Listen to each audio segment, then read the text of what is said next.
Well, urban agriculture is really starting to capture the imagination of Torontonians. In neighborhoods across the city, people are figuring out different ways of producing food here. There are people tapping maple trees to make maple syrup, community gardens are becoming more and more popular, and now a group of young people are getting really creative with food in the city. Our food columnist, Sarah Elton, is here to tell us more about this exciting new project. Hello, Sarah. Hi, Karen. So tell us about it. Well, it's a brand new group called Young Urban Farmers CSA. And the urban farmers, the young urban farmers, they are young. They're in their 20s, and they're dedicating themselves to growing food in the city to feed people. And they're doing this by planting vegetable beds in backyards across the city, but not their own backyards. This is where it gets really interesting. They're borrowing backyards from people who want to help out and invigorate urban agriculture in the city. And so what they'll do is they'll grow food in other people's backyards for their members, as well as for the people who own the land, because if you donate your backyard to the project, you are also given a share of the food that is grown. Okay, so exactly how does it work? So if I don't want to do the gardening myself, I invite them to come in and do it for me? Yes, sort of. It's called a CSA, the Young Urban Farmers CSA, and CSA stands for Community Shared Agriculture. And traditionally, this has happened on a farm in the countryside. And the farmer, at the beginning of the season, you give them your money, and they use that, and they plant food, and they grow food, and every week you get a box. So specifically for you? Exactly, for your family. Okay. Yeah, it's your share of the harvest. So you get your share.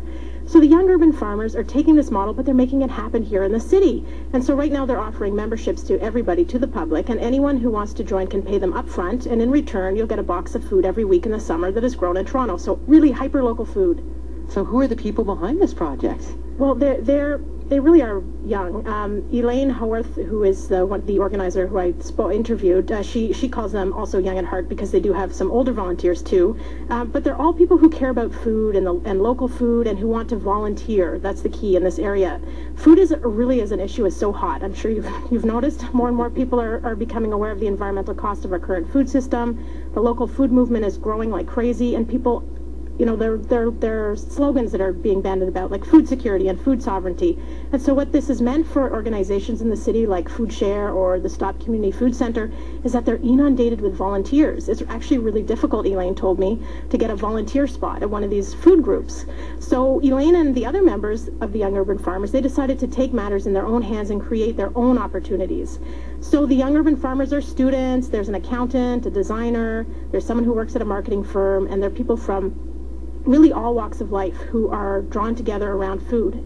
So I met with Elaine and I asked her what it is that captures her imagination about growing the food and why she wants to dedicate herself to growing vegetables. I think we've been really disconnected from it. I mean, our grandparents often did a lot of vegetable growing, but our parents just gave that up and it just got lost in the generation. And so I don't know, I was brought up not really growing my own vegetables, and then it was something that I really became interested in.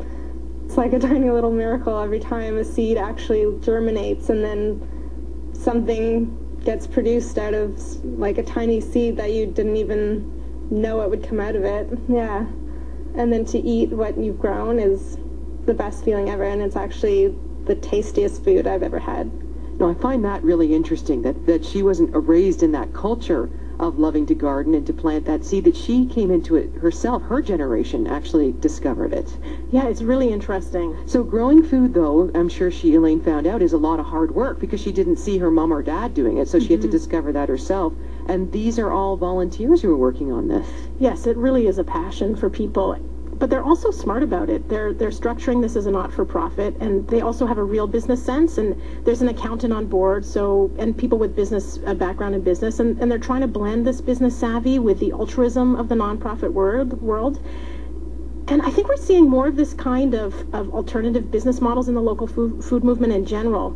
I've been researching in this area for a few years now for my book on the local food movement called Locavore.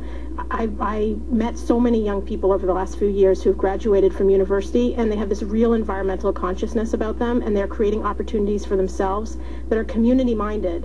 And when I started researching the book, urban agriculture was something that only people in the know talked about. But then by the end, in the last year or so, I keep meeting people who tell me they want to do urban agriculture as a career. Like, what a change. I didn't know what urban agriculture was when I was in university. And to do it for a career now. Exactly. Yes. So, yeah, and this is exactly what the Young Urban Farmers CSA is a good example of, this creativity in urban agriculture and in the local food movement today. So can anyone join? Yes, they're taking memberships now, and if you're interested, you can visit their website for more information. We will put this on the website, but it's YUFCSA.com, but it will be on our website here. And they're taking both paying members on a sliding scale as well as working members, so you can work for your food too. And you get fresh vegetables grown just for you in the city. In the city, yeah, in people's backyards. What a great idea. And coming up next week, in 2 weeks from now, when you come back, you're working on what topic? I'm working on a story about congee. I've never had, I confess, congee before. I cannot believe it. I live, blocks from a Chinatown, and I've never eaten congee. So what is congee? I'm going to. It's a rice pudding. I mean, not really pudding. It's like cooked rice. With broth and vegetables or eggs or all sorts of things. I'll find out more. You'll go do our sampling for us. Yes. All right, thanks so much. Okay, thanks, All right, Sarah Elton, our food columnist. She's also the author of the brand new book, Locavore, From Farmers' Fields to Rooftop Gardens, How Canadians Are Changing the Way We Eat. She'll be back in 2 weeks. And as Sarah mentioned, you can go to our website, cbc.ca/Toronto. We always put all the links to the stories that we do on the show on the one site, so it makes it much easier for you, one-stop shopping, cbc.ca/Toronto.